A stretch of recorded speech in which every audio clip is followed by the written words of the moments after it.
qu'est-ce que le châssis Yuan Baoliang et à quoi sert-il exactement? En réalité, il a un impact significatif sur la tenue de route et le confort de votre voiture. Quant à ceux qui affirment que le châssis Yuan Baoliang nuit à la sécurité, ce n'est pas une mince affaire, c'est mieux que rien.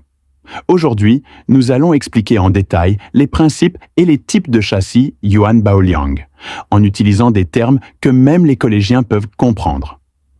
Aujourd'hui, c'est le 3e épisode de notre discussion sur le châssis automobile, et les prochains épisodes se concentreront sur des sujets liés au châssis. Chef, si vous me faites un signe du pouce, je commence. Le châssis Yuan Baoliang est en fait une sorte de faux châssis, parce que certaines voitures ont des faux châssis en forme de lingots d'or. De nombreux mécaniciens les appellent châssis Yuan Baoliang, tandis que le faux châssis Yuan Baoliang d'origine est appelé demi-châssis Yuan Baoliang.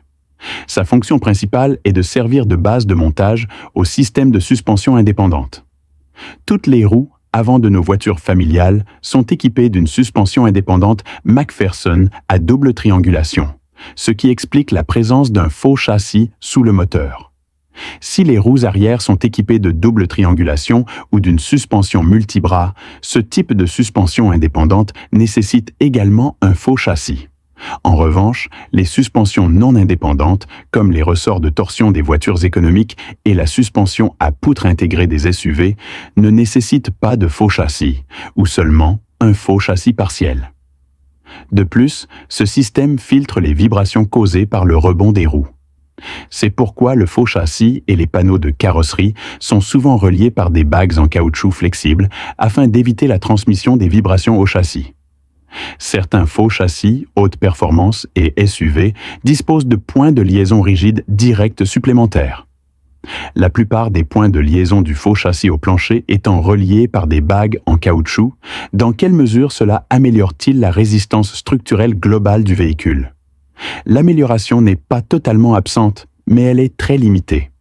Cette liaison par bagues en caoutchouc crée également un compromis entre la maniabilité du véhicule et le confort de conduite. La rigidité structurelle accrue du sous-châssis se traduit par une absorption des vibrations moindres, ce qui se traduit par un véhicule plus rigide et un confort de conduite relativement moindre. Cela réduit le risque de déséquilibre entre la suspension et la carrosserie, ce qui se traduit par une réactivité plus rapide et une tenue de route plus précise. Un sous-châssis plus faible peut se déformer légèrement et absorber certaines vibrations, améliorant ainsi le confort de conduite. Cependant, même une légère déformation du sous-châssis peut facilement entraîner un déséquilibre entre la suspension et la carrosserie, réduisant la rectitude et la précision de la réponse de la suspension. Par exemple, dans un virage serré, si les roues braquent mais que le sous-châssis se déforme légèrement, la carrosserie entière ne tourne pas, ce qui entraîne une réponse retardée et affecte la tenue de route.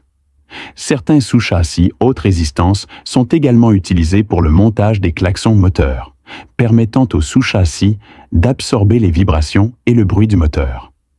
Une fois le fonctionnement des sous-châssis compris, il est plus facile de comprendre les différents types de sous-châssis, leurs avantages et leurs inconvénients. La forme du sous-châssis varie d'un véhicule à l'autre, les constructeurs automobiles concevant les sous-châssis en fonction des exigences du châssis et de la suspension du véhicule. Il en résulte une grande variété de conceptions. Cependant, on peut généralement les classer en deux types, les sous-châssis à âme pleine et les sous-châssis semi-fermés. Les sous-châssis à âme pleine forment une structure en anneau fermé, ce qui confère une rigidité accrue et une base de montage plus sûre pour la suspension. Cela réduit le soulèvement de la suspension. Ce type de sous-châssis est couramment utilisé sur les véhicules tout-terrain, car il réduit l'imprécision de la direction et la déformation du sous-châssis sous de faibles contraintes. Les roues des véhicules tout-terrain sont soumises à des conditions routières difficiles et à des impacts violents. Le sous-châssis est parfois fixé solidement par des boulons, ce qui offre des avantages tels qu'une meilleure précision de la direction, mais avec un faible amortissement des vibrations, facteur majeur de la tenue de route accidentée des véhicules tout-terrain. Ce type de sous-châssis est également utilisé sur les véhicules de milieu et de fin de série. Un système de sélection ou d'autres méthodes permet de remédier au manque d'amortissement des vibrations et au manque de confort. Mais cette solution nécessite davantage de matériaux et est plus coûteuse.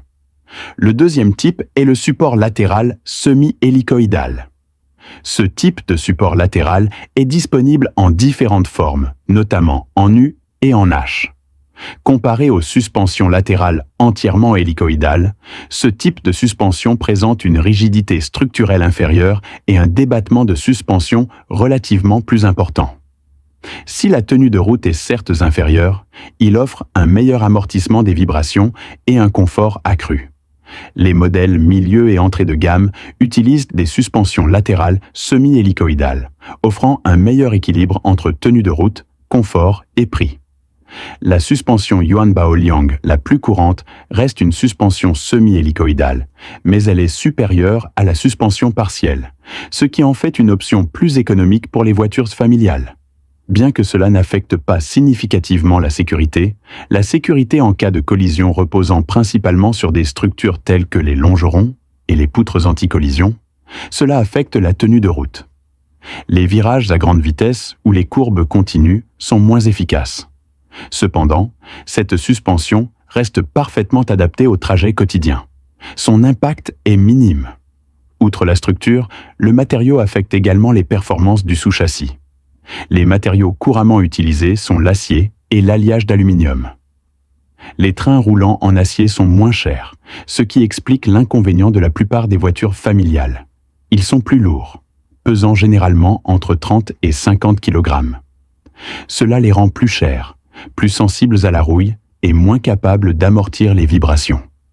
Leur avantage est leur résistance et, même en cas de déformation, leur réparation est plus facile. Les alliages d'aluminium sont plus légers et plus chers. Ils sont donc généralement réservés aux modèles de milieu et de luxe. Leur rigidité est plus faible, mais suffisante. Ils ne rouillent pas et offrent une meilleure absorption des chocs. Cependant, ils utilisent un moulage haute pression unique et l'alliage d'aluminium lui-même est relativement cassant. Il est susceptible de se fissurer sous la pression, auquel cas le train roulant doit être remplacé et ne peut être réparé. Un responsable qui constate cela devrait être très attentif au châssis de la voiture. Soyez attentifs. De nombreux problèmes liés au châssis risquent de survenir à l'avenir. Merci de votre attention. À bientôt pour un prochain numéro sur Automobile Channel.